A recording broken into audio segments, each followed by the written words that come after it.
Hey everybody, welcome back to Glenn's Garage. As you can see today, we're not actually in the garage. We are actually at an auction house near where I live, about 20 minutes away. They do a weekly auction of cars and we have bought a car. So let's go have a look, see which one it is. Alright, so this is what we bought. It's a 2008 M-Class Mercedes 320 CDI, 6-cylinder turbo diesel in it. And needs a little bit of work, needs a little bit of cosmetic love, but it seems like fairly decent. Now, being an auction, obviously haven't driven it, so we're going to go in now. I've just finished putting plates on it and getting insurance on it, so we're going to drive it home. Wife's following me in our daily there, just in case, and we'll report when we get home how well it's running, see what we got.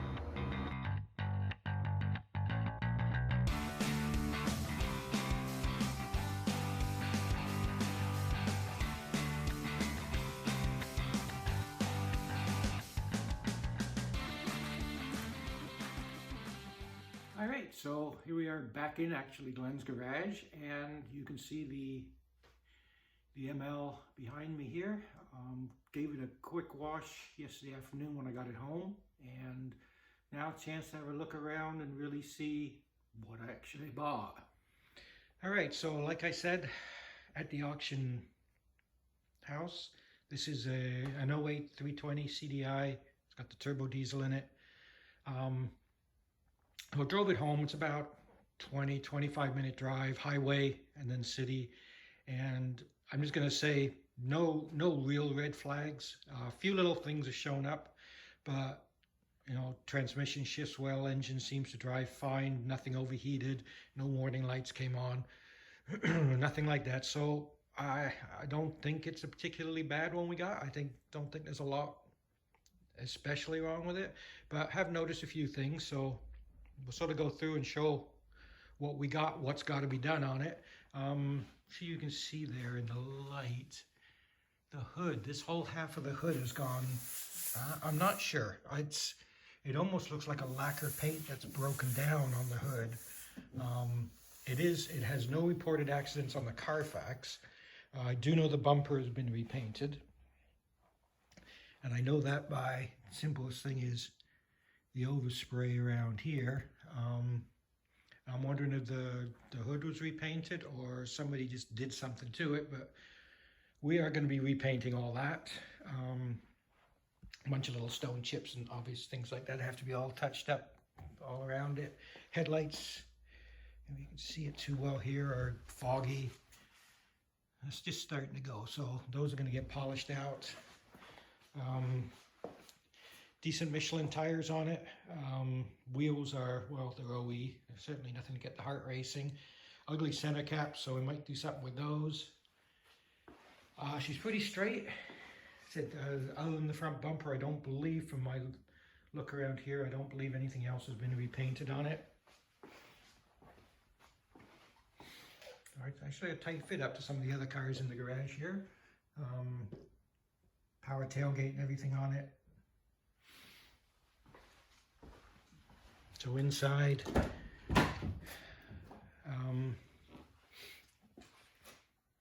seats are all in good shape. The leather stood up real well. It's got 230 odd thousand kilometers on it, which is what, 130,000 miles, 100 or something. It seems to have stood up pretty well.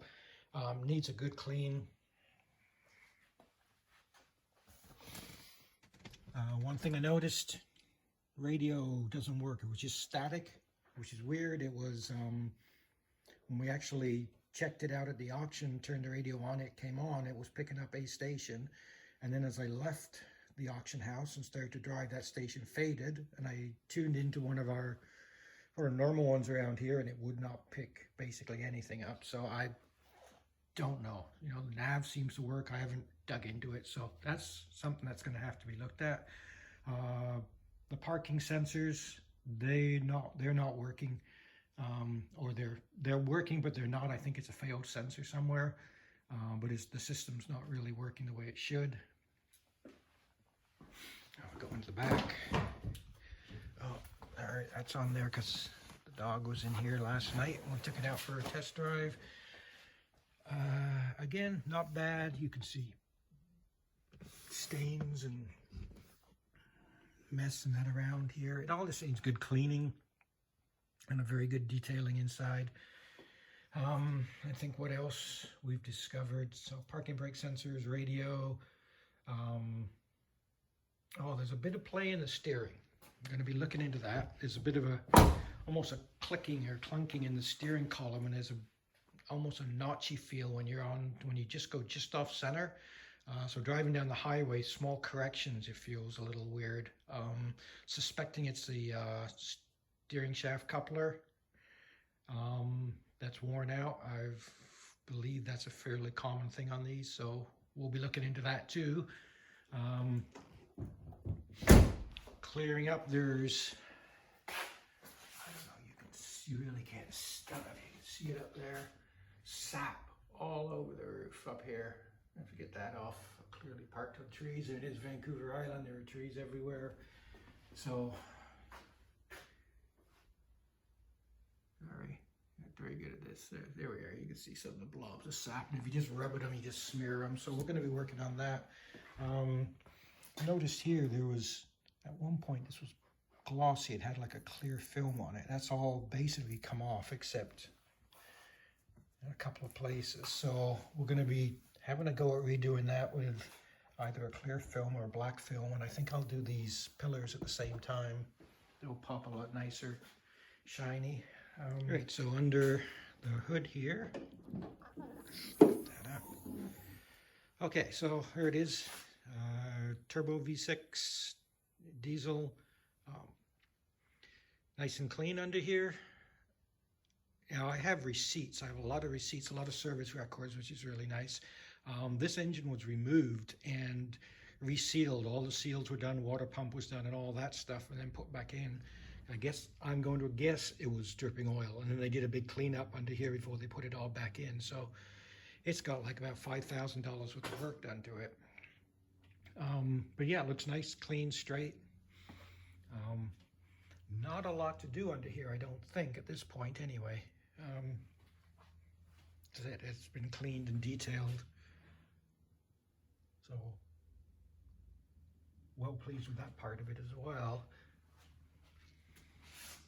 But yeah, I'd say overall, at this point, from our initial runs, it seems to work pretty good. A few things to do. We're going to capture those on the videos of these work as we go forward. Not sure yet if we're keeping it or not keeping it. Picked it up primarily because my wife always wanted to have a Mercedes, and for years we've just ended up picking up BMWs. So finally this time said, okay, we'll get a Mercedes, and we'll see whether she likes it and wants to keep it, and it's a good one, we'll keep it, and if not, if she doesn't like it and it's a little bigger than she wants it to be, then we'll move it on and pick up something else. All right, so thought maybe take a couple of minutes and just talk about buying at the auction, my experiences with that. This is the third vehicle I bought at auction. The last two weren't huge successes, so you'd think I'd learn, I guess. Bought an old Audi A6, and that was a lot of work to get it back on the road and running properly. And then bought that was in Ontario, I guess. In here, at the same auction house, I bought a Jetta TDI, which I thought would have been really good, except it had a pretty crappy DSG transmission in it. And of course, because you can't drive them at the auction, it didn't rear its ugly head until after it had been driven home. So this was a chance. It's kind of my last, like, I'll try one more time.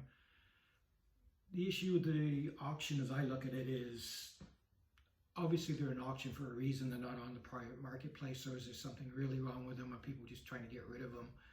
So the auction house will disclose as the vehicle comes up on the auction block what they're aware of, any accidents, rebuilt title, anything like that. If it's been out of province, so it's been, in our case, been brought from another province or the States into BC, that's reported.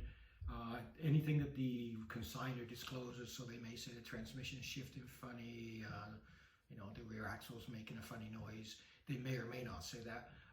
They notice things like tires are worn out. They'll say that, but other than that, you're on your own. You can test drive in the sense that you can move them from where they're parked. You can put them into gear, and they'll go into forward, they'll go into reverse. You can check the air con and things like that, but you can't test drive them to know that the transmission's fine. They heat up and don't